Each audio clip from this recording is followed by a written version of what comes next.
Ladies and gentlemen, please welcome artist, co-trustee of House of Taylor, and officer of the Elizabeth Taylor AIDS Foundation, Quinn Tivey. Hello. Hello, everyone. Hello, everyone. Maybe one more time. Hello, everyone. Cool. Thank you. And thank you for being here.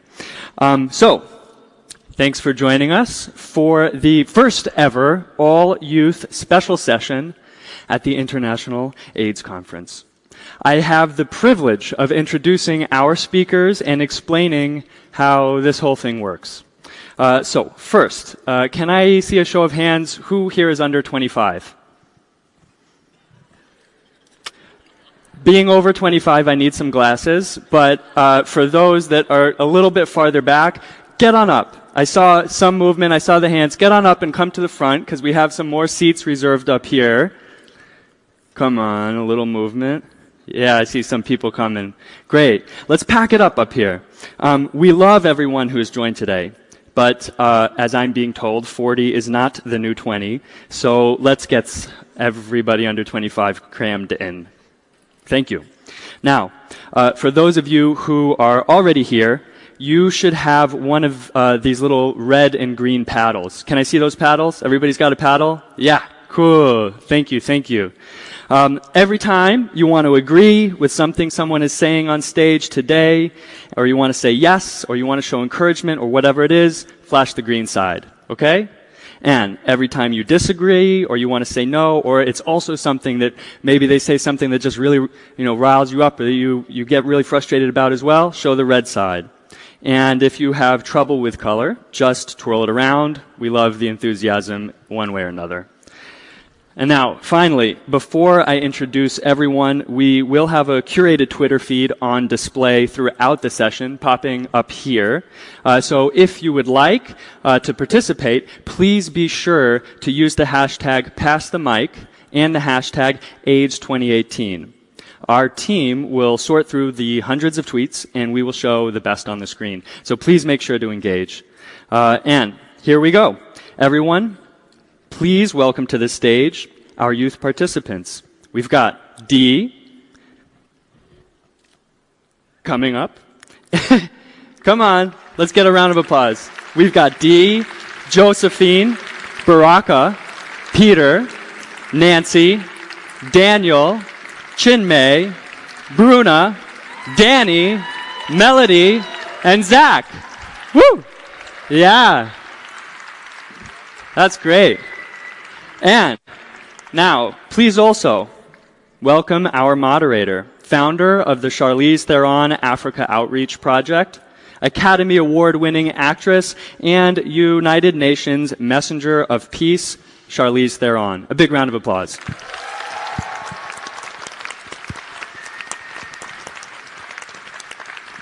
Thanks, Quinn. Hello, everybody!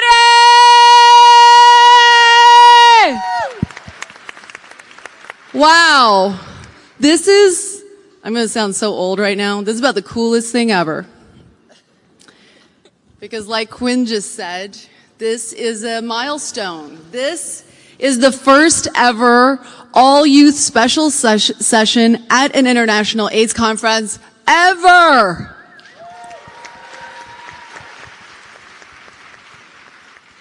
Not the last. Right, guys? Right. All right, perfect. So, I am really honored to be your moderator today. I don't know how I got the gig, but I'm very happy to be here. I always feel like my kids think I'm kind of cool when I'm hanging out with young people, so thank you for that. I'm also not going to take up any time because we have limited time today, and I really want to give our panel as much time as possible. So we're going to have a conversation about some issues facing HIV today, and they're really going to take the lead. So the first thing I'm just going to start off is, before we came here today, a large group of youth-led networks met this weekend at a youth pre-conference. And I know, Bruna, you were there. Do you want to tell us a little bit about what that experience was like? Thank you, Charlize, and good afternoon, everyone. So I'm Bruna. I'm with the Amsterdam Youth Force. And Amsterdam Youth Force with Y+, we've organized the Youth Pre-Conference, as you said, with a lot of us here that were there gathering for this large meeting of young-led organizations, and it was a very nice moment to actually convene before the conference and think about what meaningful participation means to us and what we want to achieve being here and from the next steps, because we've seen that there's a lot of challenges, but we were also very clear that we are very powerful, we are very strong, we are organized more than ever, and we have many things on our side, like we have the power to reach our peers, you know how to use technology on our favor, we have a lot of good and so many strengths that we just, want to propel and put forward. And that was the moment that we convened and gathered and just strategize how we're going to do that from now on, and starting with this session right here. Wow, that sounds amazing. You touched upon a little bit there, meaningful youth participation. And I was just wondering, for some of you, what does that mean? What does it mean to have meaningful youth participation? Sure. Go ahead. Well, I guess it's about focusing on youth when you try to provide services for young people. So you always have to consider young people, its challenges and their fears and everything like relates to the service. So I heard during this conference that a lot of young persons struggling, for example, with opening hours of clinics because they are open during the school, so they don't have even the possibility to attend to go to a doctor. So you always should consider youth within services. Got it. And you want to touch upon something? So I would like to say that meaningful participation for me is youth are the pillars of future, and if we are not counting youth in any of the space which is provided and which is still available, and I would just like to say it is nothing for us without us. So youth should be involved in each and every platform. If there is no platform, we should create a platform to empower youth, to build their capacity, and to make them future leaders. Right, Thank you. Right. Go ahead. For me, as a young people, for me, the youth engagement is a fight. A literally fight, just by one reason. I am from Ukraine, and the Eastern Europe and Central Asian region is quite different from all the other regions. And it's the only region that has failed the Millennium Goals, that has failed treatment coverage, all the services, and it's all failed. And we're sitting here and talking about the youth engagement, but at this time that those who are making decisions in our countries, they don't even know what is stigma and why should they talk to youth on HIV. So for me, Teenagizer, we became a part of national, for example, coordinating committee in Ukraine. But we literally fighted for that for 2 years. We fought for engagement to the Global Fund advocacy for money for the other teenagers. So for me, this is a fight, and I just want to make it clear how it is in countries of Eastern Europe and Central Asia. Thank you.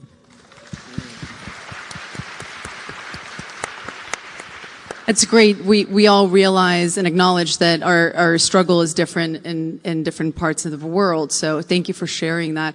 I have a question. If anybody feels they want to touch upon this, how has your experience with HIV programs met or not met your needs as young people? So I would start with my introduction. I am Chinmay from India, and I am born with HIV. So I'm working with HIV since I was 9 years old. Talking about my experience, I have been struggling with the services which were already available during the time I got detected. But slowly and gradually I got myself empowered. I started speaking about myself, and I am not struggling anymore for getting all those services. But there are lots of youth, there are lots of adolescents and children who are still struggling a lot with their medicines. So I feel that HIV services is really important, and it should be given, it should be made available for children for youth who are still, who needs to be build their capacity. Zach? So I'm Zach from Los Angeles, and I didn't even experience or come face to face with HIV services until I was 20 years old. And so all through high school, I was closeted, and dealing with sexuality, and then I come to UCLA, and luckily there I ran into a program called AMP, Arts-Based Multiple Intervention Peer Education, and through that program I was able to become empowered and learn about HIV, and my first partner, who I met off Craigslist when I was 19, was living with HIV and didn't tell me for 6 months. So my needs weren't met until I was a young adult. And even in a place like California, in Los Angeles, where it's liberal, and from the outside perspective, it seems like there's like a lot of robust, programming there. There's still a lot of young people getting left behind. And I really wanted to jump back to the first question, just because I feel like there are so many components to meaningful youth participation, and in particular, I think young people need to be in a decision-making capacity and not just in an advisory role. I think young people need to have access to independent resources to implement our own programs and projects. I think young people... I also think young people should be able to hold veto powers on youth-oriented projects proposed by non-youth program creators. I'm thankful that this panel is really diverse. Oftentimes, there's like 1 or 2 young people who get to sit on a stage or at a panel or in a discussion just to meet a quota, and it's very tokenistic, and that also needs to change. And one of my last points for that first question that I wanted to bring up is that young people need to be promoted to director-level positions and given more salary-based options and not just hourly. So I notice a lot of green paddles. Let me see. Are you guys agreeing with all of that? Well, that's across the board. As my friend says, yes. I know. I'm cool. I told you guys. So in listening to you all, and I was sitting in the green room watching some of the slides. I don't know. Did you guys see some of the slides that were on the screen before? Well, you guys saw some of them, right? So there's a general feeling that comes across for me that HIV might not be considered a primary concern anymore. And just from my personal experience of hearing young teenage girls talking about having a bigger fear of teenage pregnancy versus HIV, this is something I wanted to ask you guys. What are your opinions about that? Do you think it is enough of a concern within the young community? Yeah, go for it. So my name is Peter Diaz. I'm coming from Malawi, and I think right now young people are still a concern. So looking at, that's the reason why as young people we want to be involved in programming when it comes to HIV and AIDS programs. So apart from being afraid of maybe early pregnancies, maybe other diseases like STIs, but I still feel like young people are still having that feeling that we are afraid of HIV. And that's the reason why today we are trying to others that we should have that equal opportunity when it comes to programming around HIV and AIDS programs. Maybe just to add again on the first question, I feel like young people to be participating in the programming should all go to all the stages. So starting from maybe identifying a problem or identifying an opportunity in programming, designing the programs, we should all include it. Because as we always say, there's nothing for us as the young people if the young people are not involved. That means they're designing their own programs and not for us as the young people. So I feel like the challenge is still there. We're still afraid of HIV, and that's the reason why we're crying out today that we should be involved in the HIV programming. Amazing. Yeah. Coming back to words of my colleague from Africa, my young colleague from Africa, I would like to say that actually, as I can see in a lot of countries, even in African countries, the situation with HIV is much more better. Not in the statistics, but in the consideration of the problem. Because in African countries, I guess, the problem of HIV is a priority #1 for healthcare.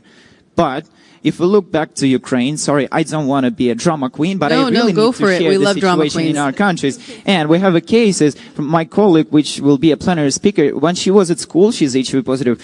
The teacher of biology told everything perfect about HIV. But in the end of the lesson, she told, I wish you've never met those people. So that's not just the reflections of needs and interests of young people in like priorities or strategies. It's about education. We don't even have equal information, which can be like considered as such a prevention. There is no prioritizing for young people in national interests at all, not only Ukraine, but in the other countries. But I think we will soon change it. Of course, we need the support of those who are here, and the conference is a perfect opportunity for us to be heard and to be supported. So, nothing about us without us. Yay! Yeah, and just to tap what Danny was saying is this, I think this is the problem of the framing. So like when we say people are not afraid of HIV anymore, that's the whole question. It's just because we don't have education, and then why build this fear? Why build this stigma? If we were, to have access to comprehensive sexual education, if you link HIV to SRHR programs, and you have like a broader none of like our sexuality, like a gender, and like get to know ourselves and like be educated about sex, about pleasure, about all of this, it wouldn't be needing this need for like to fear HIV, because that's the bigger issue here. So that's why we are advocating here for, is just to integrate these. We're more and more talking about HIV, not just operating in a vacuum. It's just putting in a larger place that we can discuss being ourselves, being our sexuality. We are a generation that is not afraid to talk about sex, and that's a great thing. Yeah.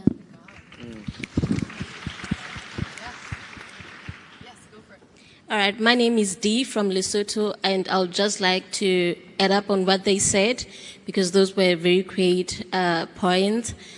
We really need to broaden up on the information and the education on HIV, because really now, HIV is not really an issue. And I loved what my foundation ambassador said yesterday, Jay Glazer, like, how many of you guys take pills every day for a living? Needless the HIV pills, needless, but how many of you guys take pills every day? We all have those people who take vitamins every day to survive. We all have those people who have hypertension and all the stuff. And really, with taking HIV medication should be a problem. And like Daniel said, nothing without youth for youth. Thank you. Yeah.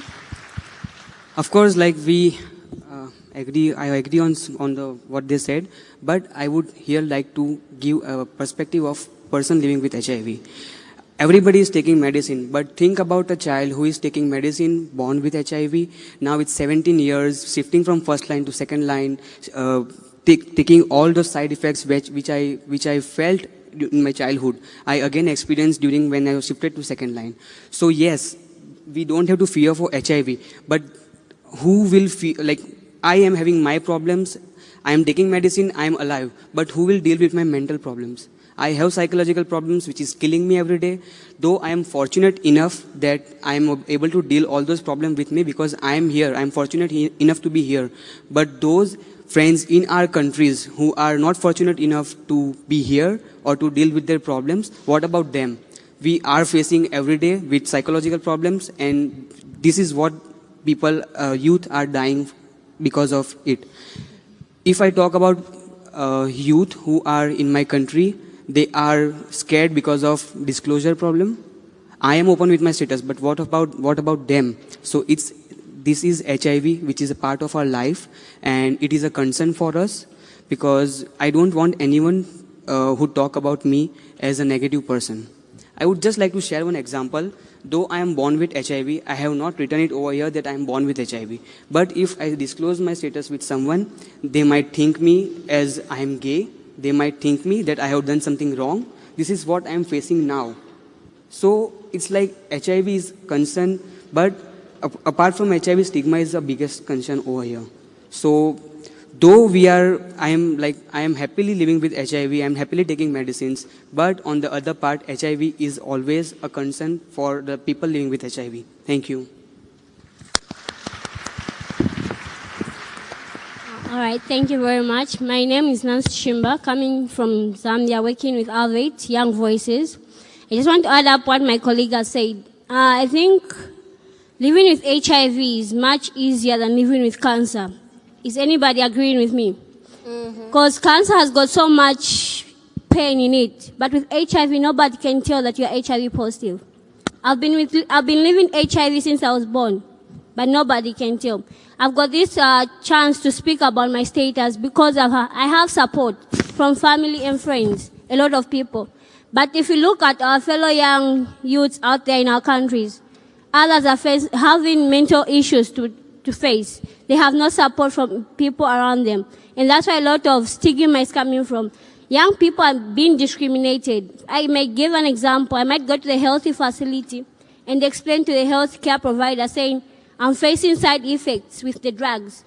What will they tell me? They just say, no, hold on to it, it will go. But they don't know what I'm feeling inside me. And that leads to denial. People stop taking their medication. And when the youth gets back to treatment, there's treatment failure. So what we as youths and young people are lacking is support and being put first priority in the program of HIV, because we are the people that feel it and we are the people that face it. Thank you.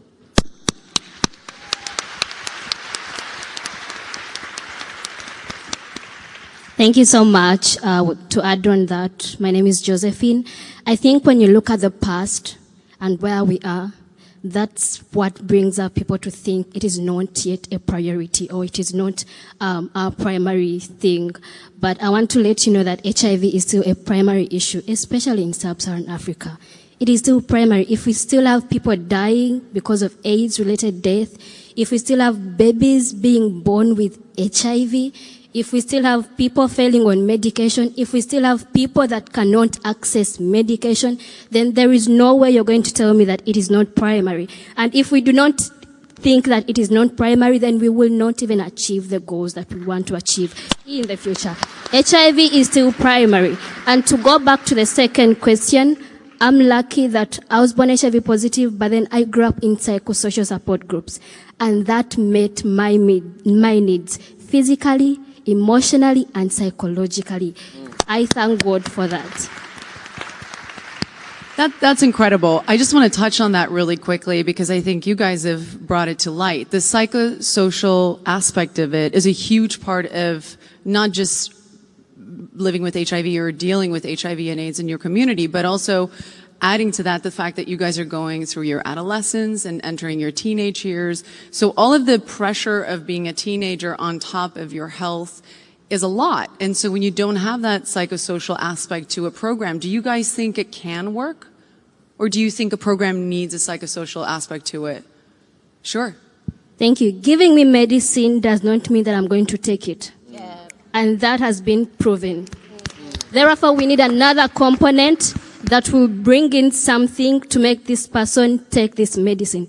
It is not easy to take medicine on a daily basis. Yeah. I take 1 pill in the morning. Others take 5. So, and you're telling me I have to take it until the cure comes. For heaven's sake, I need something else that will make me feel like I'm family, I'm part of them, and okay, however much I have this, I can still take this medicine and move on. We need that hope, and that hope can only be gotten in family support groups or in psychosocial support groups. Thank you. As my colleague has said, I myself was once under denial because I lacked support from friends. Once friends found out that I was HIV positive, they all ran away from me. Why? Because they had no information about HIV. I would never miss an appointment to collect my medication, but I just collect and pack them home. I wasn't taking them. But once I got to have that support I really needed upon my life, I now understood saying, no matter how I may try not to take medication, the HIV still lives in me. And it's up to me to take it and live a healthy life. And one thing as HIV adolescents and youths would love, not to be treated so special, as if they are different from any other human being.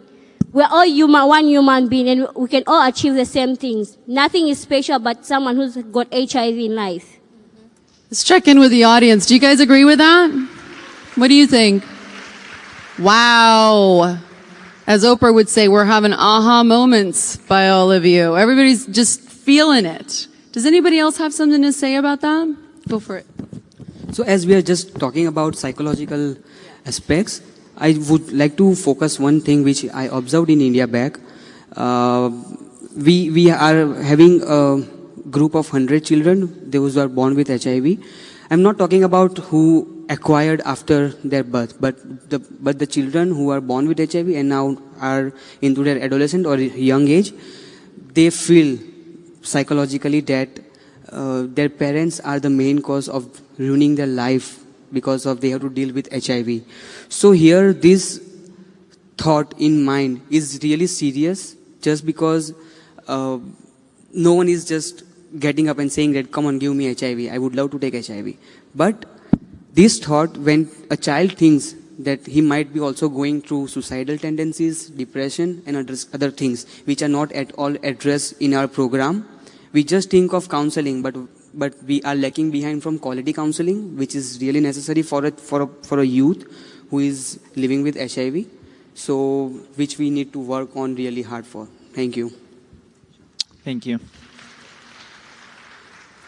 Well, about the psychosocial support. Well, I lost my father when I was 8 because of AIDS, and like the mind situation is like it's very common for all the teenagers, because most of them were born in the end of the 90s and their parents were infected, and they live with one or without parents at all. And we have the occupied territory, and the teenagers are moving from there without parents. And they're still, in 2014, the programs which were supported by the Global Fund for Teenagers, were over. And of course, government didn't take the responsibilities for them. So there is a very big need in psychosocial support for teenagers right now. And if we will not do it now, they will grow up with really big problems. I know that. Yeah, give him an applause.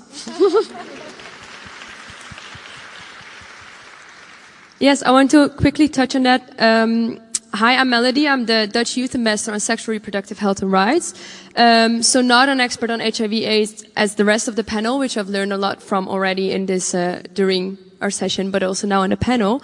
But what I also hear, and I think to come back to your question, why maybe people are more afraid or more focused on teenage pregnancy or other issues, other barriers other than HIV/AIDS, is maybe because we're not using an entirely integrated approach. So when it comes to sexuality, and Peter also, but different of the panel touched upon it, we need sexuality education and health promotion, but to be integrated and not being reactive. So when you're HIV positive, you'll come to a service and you'll get the services. We need to reach the people that are not positive yet.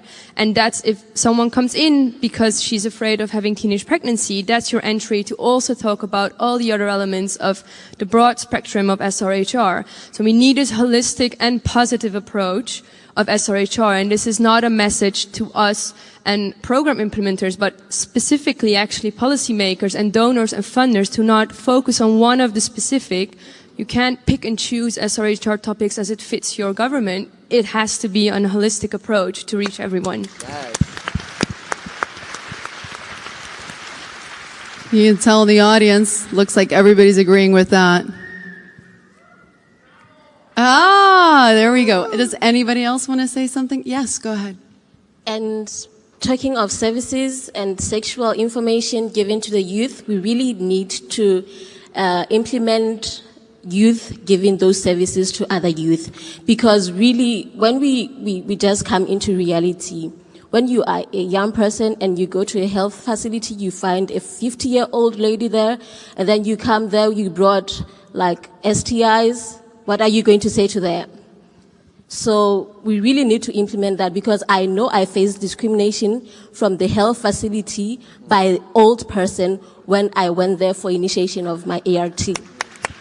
So really that will help put our youth in the health facilities so that we can be more open to them. Thank you.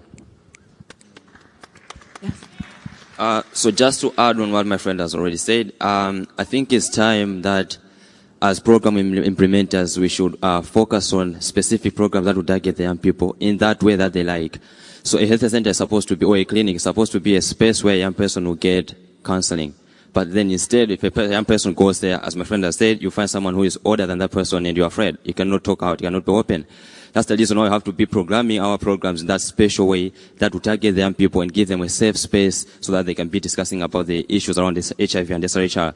I would give an example in Africa. We're working with DACO Africa that we are using the power of football to give out the message to the young people. So at the same time they're playing football, at the same time they're also discussing about the issues. Same thing when it comes to the project that we're doing with AVET, Young Voices. We are discussing about these issues on internet, online, where you're afraid of going maybe to the clinic or the health centers because we are afraid of the people that, the way they're going to treat us that side. So I think it's time that we design the programs specifically that will target the young people in the way that the young people will like it.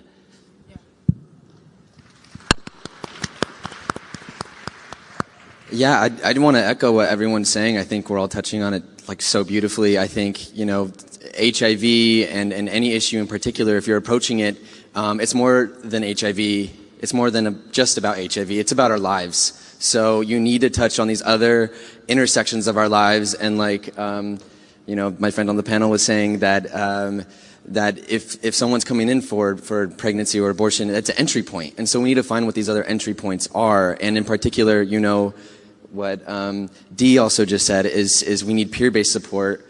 We need faith-based support. We need sexual support. We need financial support. We need interpersonal support for dating and relationships. It's about all. We need a holistic approach. Is what I'm getting, and it's the only way we're really going to fight HIV, because there's no single issue. As to quote Audre Lorde, there's no single issue because we don't live single issue lives. I want to touch on that a little bit because I agree so much with you guys. I think that there are so many drivers when it comes to HIV, and you can't just look at HIV and compartmentalize it. You have to be able to have a holistic approach to it.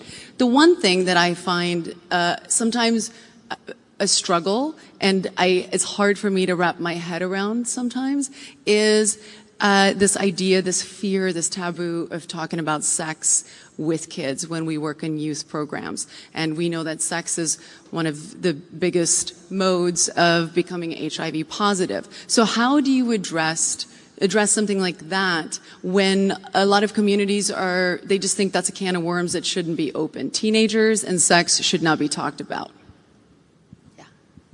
Okay, even if parents or any elder person don't talk about sex with the young people, but the fact that we should know that young people are indulging in sex. No matter how far you try to hide it, they're still indulging themselves in sex. So the best that we can do is talk to them about sex. Talk to them about safer sex. Talk to them about condom use. And also talk to them, you know, we're all human beings. We've born with that sexual feeling in our bodies. And there's no way we can deny it. So the best way is have youth-friendly spaces for young people so that they feel free to talk about sex to themselves. And also have a young adolescent peer that is also there to educate them about sexual feelings, how to keep themselves safe.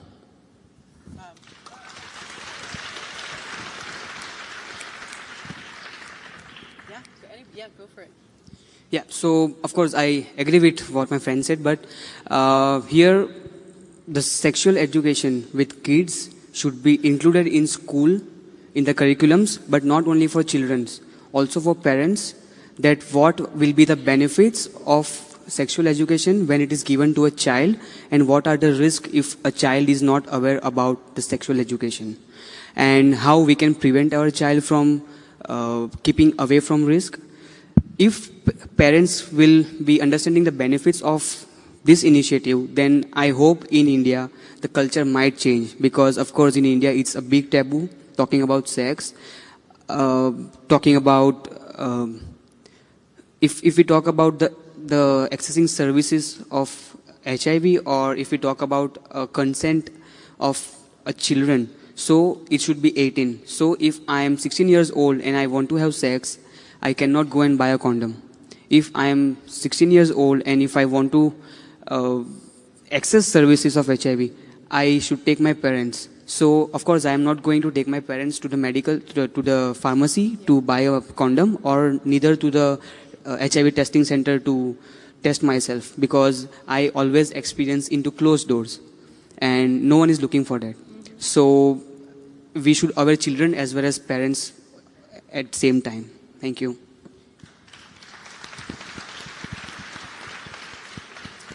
I think, what we heard, those are very good interventions to, like you said, the school-based approach, but also addressing parents, what is often, I think, not the first thing that we do. We start with the children. But I think we need very parallel kind of interventions going on. So you need to address the children, you need to address the parents so that they don't go home and be judged because they raise questions back home.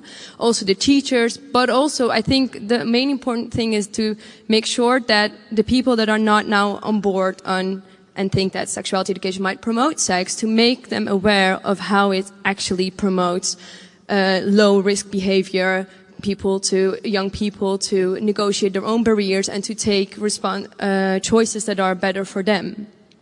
We need to make sure that they understand that, so the parents and the teachers and the government people, because it does result in the things that they want the same. So in my position, I had the honor to travel to different countries where I could speak to young people, but also policymaker organizations and also people that are opposing to comprehensive sexuality education. But when you can show them some researches, as we had in the Netherlands, where we can see, when we implemented comprehensive sexuality educations in schools, the age of young people starting with sex went up. Teenage pregnancy went down, HIV went down. So we can actually show that the results that they also want to get to, one of the main manners, and I believe that's the only manner, is to talk about them in a positive way, not only about what Bruna just mentioned before, not only about the risks and STIs and teenage pregnancy, but about pleasure, barriers. How do you ask someone out on a date? How do you go for a relationship? How do you break up? So by doing positive health promotion, but we have to start while we integrate that to convince people why that's needed and why that's not promoting risky, safe sexual behavior. I have a story. Teenager provides peer trainings on HIV and some of STIs in schools. And I remember I went to the class where the classmates were like 15 or 16 years old, and I just showed them the condom, and they were laughing naturally for 20 minutes. That's not funny. That's not funny because in the end of the training, they were taking the condoms and saying, "Oh, come on, man, we will have a lot of parties in the summer. Come on, take more and more." And I understand if I did not give them the condom, they would have whatever it is, like STIs, HIV, unexpected pregnancy, and so on. The thing is, we can't convince our people. The thing is, in the Soviet Union, there was no sex. And neither parents, neither teachers, they never use word sex at all. Even on the national level, the Ministry of Education, when we propose them to, let's do something on sexual education, they don't use the word sex at all. They use only reproductive or something. So there is no sexual education at all, and that's a big problem because we have a growing epidemic of syphilis, of HIV, and the statistics of pregnancies in 16 years old are shocking.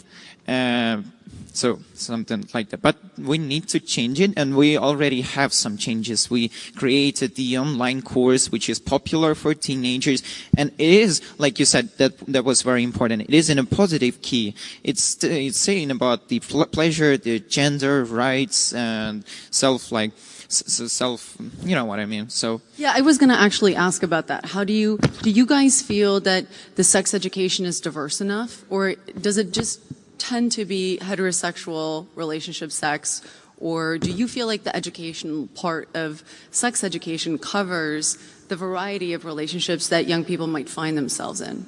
Of course. Zach, you're shaking your head. Yeah, in the United States, absolutely not. Yeah, there's only 13 states in the United States that require sexual health education be scientifically and medically accurate. So there's 2/3 of the states who knows what's going on. Most of it's abstinence-based, which, the U.S. in particular has a problem in the U.S. South.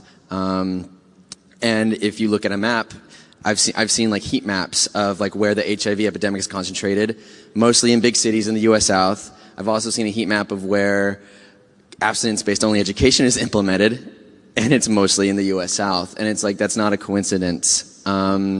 There's not enough representation in sexual health education across, and I'm speaking as a U.S. representative, I guess, but even in Southern California, I was going through health class, and I'm like this, closeted kid, and my health class was like 6 weeks during the summer, and everyone we wanted the grade. We wanted to get an A. And so we were all copying answers out of the back of the book. I didn't learn anything. So when my first partner told me he had HIV, I was scared shitless. I was like, what does that mean? I have no idea. Like, I had to go, luckily I had a primary provider who was so empathetic and also queer, like randomly, and like gave me the reassurance that I was going to be fine. And I know that's not everyone's experience. It was a very privileged experience. And I'm sorry, I don't want to take up too much space, but yeah, no, there's not enough going on for comprehensive sex ed in the United States and around the world. We need it to be more robust. We need it to be more inclusive of sexuality. We need it to be empathy fueled, sexually pleasure focused. Like, we need it to be pleasure focused as well. We want to learn about our bodies and what works for us and what doesn't, and we need to have the interpersonal components. That way we can know about dating and relationships and how to break up and do all those things. We need the wraparound services. Otherwise, we're not going to see a decrease in HIV infections. So let me add something to that, because I think the key to achieve this is really to invest in peer-to-peer education, because we can easily talk about sex, safer sex, well-being and self-confidence on eye level, and always when it comes to sex education, it depends on the teacher. So besides the curriculum and the policy making, what does the teacher and what does the teacher believes in? So we at Youth Against AIDS, we provide peer-to-peer education, and we really get the feeling that it's a valuable add-on to people, to young people, because they can express themselves in the way they are. They can ask their questions, and this is not a HIV-focused question. It's like a general question in terms of sexuality, first time having sex, and all these things. So it's very important to be relevant for them and to provide relevant information. So yeah, I totally agree with Bruna. So we do need a universal coverage of sexual health and well-being in general. I just want to quickly check in with the audience. Do you guys agree with that? Where do you land on that? Yeah? All right. Continue. Yeah. Oh, look who's joining us. Okay, in my opinion,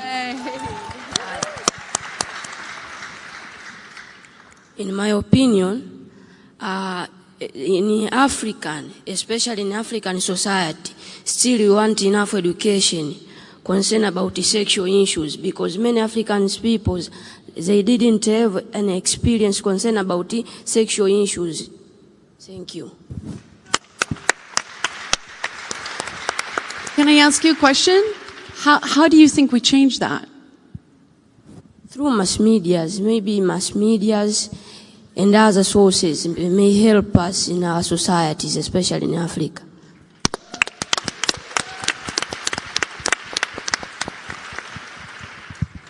Yeah, go for it. So tap into all of that, and then going back to meaningful youth participation too. I think that we talked about intersectionality, but also know that it's not tolerance. I don't like this word. It's about diversity and meaningful inclusion, in the sense that, just briefly, I'm a feminist, and not only in my activism, but also in my scholarship. So feminist scholarship tells us that we have to understand our positionality and our epistemology. So we are here in a place that we are all privileged. So we have to come here in a place that we understand those who have been invisibilized and voices that for centuries have been, long gone. So, when we're talking about all of that and in sex ed and including youth, in political spaces and decision making and all of that, we have to make sure that it's not racist, it's not, there's no discrimination to any queer, because even the LGBTQ movement, when you put people in so many boxes and letters, you're just limiting all the spectrum of queerness and everything that it's there. So the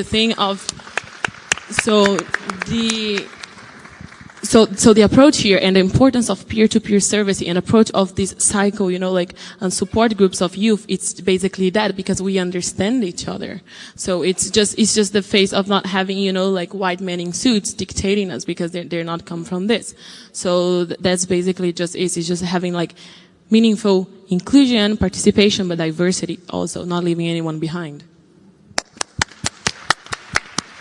I want to just really quickly include, since we have a live Twitter feed here, I've noticed you guys have been looking back And I'm just wondering, have you seen anything up there that has sparked something for you, conversation-wise? Yeah.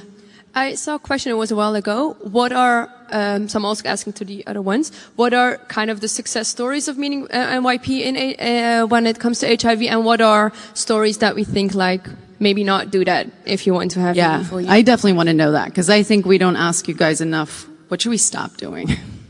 If I can say one example myself, and you already said a bit about Teenagizer, for example, what we heard now peer-to-peer, and we heard different opinions about what youth-friendly service is, but to just make sure that we are just talking about our own references and the people we spoke to, but I can't represent for all young people, especially as you said, you have always these different boxes, but then you have the young people. But we tick all those other boxes as well to make sure that if you are making services for young people, consult those young people and ask them what youth-friendly is to them, not only to us as a panel or to one of the success stories that you've heard in another country or another region, but to make sure that you consult your own young people to make sure it's youth-friendly. And I think things that we've seen, Teenagizers uses media for advocacy and engages young people in that. You have Taya in Ethiopia where they actually have a review panel within the Ministry of Health, and they can review policies made by the government. Exactly what you said, not only to have an advisory role, but to actually have decision-making power. And my position itself, it advocated for by the Dutch-led NGO Choice for Youth and Sexuality, that mobilizes young people with tools and mobilize them in international advocacy places, but also develop different tools on how do you engage young people meaningfully. And the call to action that Bruna said is actually based on those principles of called flower of participation. Come talk to me if you want to know more about that. I won't take too much space now. But those are examples that I can share of actual meaningful youth participation. Thank you. So the call for action for me is like simple. I said that we were fighting for like 2 years to get to the national level in Ukraine, and we actually did a lot. And coming back to a course of sexual, we will also fight soon with the conservatives, with those who deny HIV and so on, to implement it at schools. And this is my call to action, that teenagers, if you all can hear me, teenagers are ready to fight for their rights. Teenagers are ready to engage, and we want you to engage us. And like we brought here with Amsterdam Youth Force together, we really did a lot here. A lot of my colleagues from Ukraine, it's the first time in history when, for example, young colleagues sitting in the in the coordinating committee of this conference, and we brought here Ukrainian volunteers, a big quantity. So, and thank you. And I think all the Ukrainian delegation, we would like to share that we are happy to be here. And Charlize, we would like to invite you to Ukraine. Will you come to us? I'm there. You don't need to twist my arm. All right. Yeah, I'll be there. Sure. Yeah. Perfect. Oh, no, I was just snapping. Oh, Yes. sorry. Thank you. Yes, go ahead. So, like, if we are talking about inclusion of youth, of course, people who, like, I would shift a little bit just because we should first think that our voices should be heard, and each and every person, each and every youth who is struggling with their life to build their capacity should be taken into account.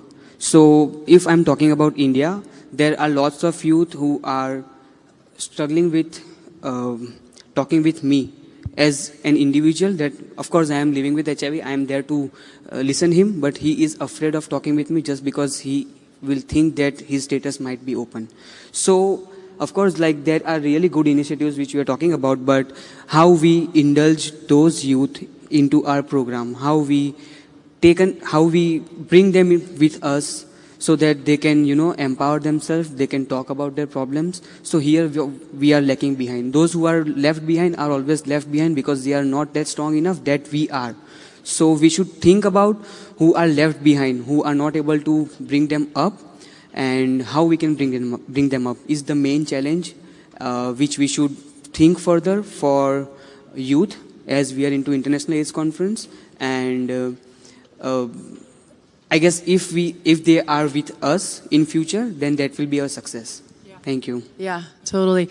I'm I'm going to take a quick moment because we asked our youth panelists if there was any key leaders in the HIV world that they would like to hear from, and somebody that kept being mentioned, and we're very happy to be joined by, is Ambassador Deborah Birx. And I know she's here in the audience today. She's U.S. Global AIDS Coordinator and U.S. Special Representative for Global Health Diplomacy. And Deborah, thank you for being here with us today. Where are you?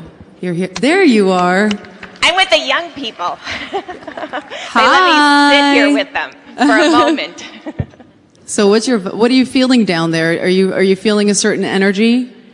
Well, I really appreciate how clearly you articulated how you wanted to be involved in the planning at the political level and at the local level, how you wanted to be involved in the implementation, in the peer-peer outreach and work, and then you wanted to be involved in the really evaluating and giving us feedback on what was working and what was not working. And I heard a really great example about Ethiopia and the Netherlands and how they really engaged youth representatives at the highest political level. I think what I'm really interested in is how about the local level? Do you have examples of what we could do better at the local community level and who we should be engaging with to ensure your voices are heard? Because sometimes we are a bit of a distance. I had a great week this week so far because we got to meet with our DREAMS recipients and our DREAMS ambassadors, and that stands for Determined, Resilient, Empowered, AIDS-Free, Mentored, and Safe Young Women, so they can remain HIV-free, and it's comprehensive. But they have some great suggestions of stuff I have to change right now, which we will go back and work on. But how does that become not one-offs, but something that we can constantly be engaging in at the local level? Yeah, who wants to take that? So more on a local level. Okay, like you saying, who should you be approaching? I think we are the people that we need to be approached, because we are the people on the ground. We are the people that see what's happening. Because if you leave us behind and approach higher people that are higher than us, they don't know what we feel. They don't know what's happening on the ground. So for them, they'll just say, we're going for this, and I'm sure this will work for the adolescents or youths. But they're not sure. Because some of the things we usually go against too, because they don't work for us. We as youths, we as adolescents really know and feel what we really need in our lives. This is your time. You can have a conversation with Deborah. Yeah, thank you so much for asking a question that how we can work more over local level. Ma'am, I would like to say that first of all, we need to invest more in youth centric approach. So just now, if I talk about example in India, there is no at all initiative or there is no at all such youth-centric approach focusing only on youth, which can encounter youth which are like me as well as youth who are at the grassroots level. So if we need to touch the ground, we need to first show a youth-centric approach, which is really important nowadays because we are driving the epidemic, and India is having adolescent of more than 4-5 million. So it is really difficult to be there in the ground, but we need more support, not only support for money, but also there are other supports which can empower youth at a grassroots level, and we can bring them up. Thank you. Just what my friend has said here, I think if you are designing programs for the young people, I'll say it again, it's very, very important that you approach us as the young people. We don't want that situation that you are designing maybe messages for us, and then you are talking about condom use, or maybe you are talking about abstinence, why we want more than abstinence. So you should approach us, hear from us what we want, what information do we want. So approach us and get us involved, then we give you right information for us to be involved in the programming. So you end up maybe say, as the adults, we don't want our young people to have sex before marriage, but then on the ground you're having sex. So honestly, if you say, let's tell them to be abstaining, and then we want messages more than abstinence. We want to be talking about condoms. We want to be talking about safe sex. So I think it's very, very important at the local level you should involve us as the young people. You should approach us and we should give you the right information. Thank you.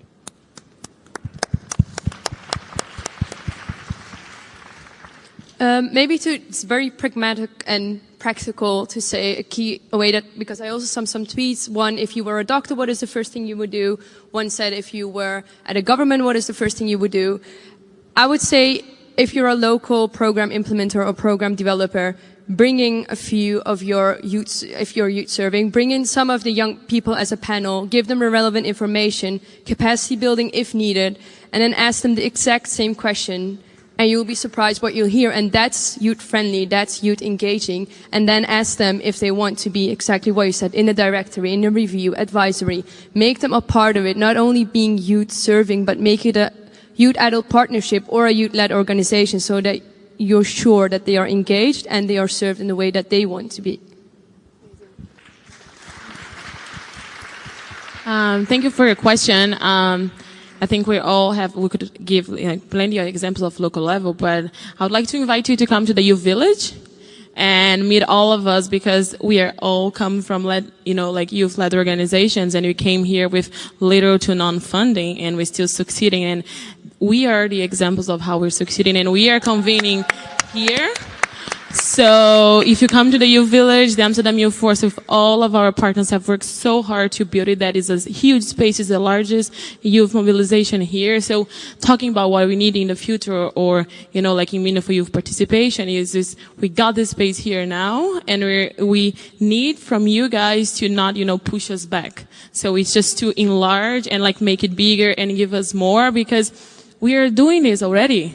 We are the ones who know. We are the one giving the support systems when, when the system is failing us. So just keep, making the room bigger, because we're not going anywhere. So please come and have a conversation. Wow. Wow. Well, if you didn't hear that, then you don't have ears, or you don't know how they work, because you just summed everything up so beautifully. And I wish we could sit here and talk for another hour. But time flies when you're actually talking about things that are interesting, from voices and hearts that know them better than anybody else. So I want to thank this incredible youth panelists, or each and every single one of them. I want to thank the youth in the audience who came out here today to support them. I want to say, I hope that all of us will actually step up and proactively start supporting these youth organizations, these youth activists. And I really hope that we have more opportunities where people like you can come and sit at the table and actually make the decisions, be at the policy level. Yeah, I see you snapping. So this is obviously a conversation that you can never have in 1 hour. So we're going to continue this conversation, and I want to bring out my friend Quinn, because he's going to tell us how we're going to continue this conversation. And I beg of all of you to not stop this conversation. Please talk about the importance of youth when it comes to HIV and AIDS preventing.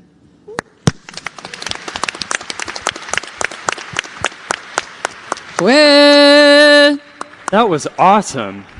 I know, right? That was so awesome. I know. I mean, I was back there taking notes. Actually, thank you. And thank you, everybody that has been here this afternoon. That was really exciting. So there are steps, obviously, as we've chatted through, that every one of us here today and watching live can take to increase meaningful youth participation. Today was a great example of that, but we've got to make sure to not only listen, because it doesn't end here, it starts here. We have to act on what we've heard, and we have to work with the people that are saying it. So we need to work to create and sustain systems that include youth and that serve youth. So let's commit to institutionalizing these systems, and above all, let's again make sure that we listen and we act and we work with the people that are the next generation. And for everybody that's already sitting here and that has already grabbed their seat, that is so awesome. Hold on to it. And for those of you out there, make sure to keep doing the work you're doing and grab your seat at the table. Make the room bigger if you have to, and make sure to stay involved. Now, a few thank yous as we close out the session. First of all, thank you, Charlize. Gosh, and so welcome. Thank you, guys. And also, of course, thank you, Ambassador Birks. And thank you to all of our, once again, And once again, thank you to all of our youth participants. Big round of applause.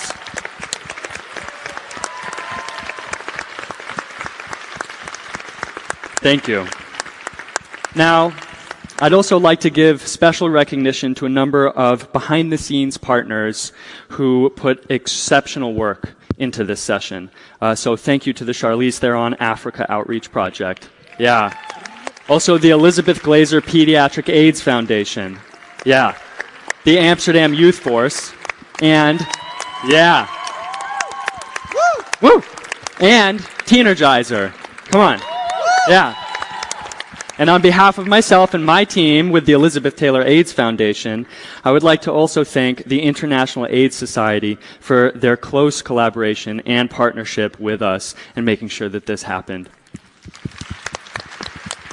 So, as we wrap it up, I'd like to invite everyone here just now to please keep the conversation going and join us at the Gen Endit listening session in the Youth Pavilion Auditorium. I'm going to be heading there right now, and we want to continue to talk about the themes that we've been developing here and how to better empower youth. That's going to be right after this. So make sure to head over to the Youth Pavilion Auditorium for the Gen Endit listening session, and I hope to see you all there soon. Thank you so much.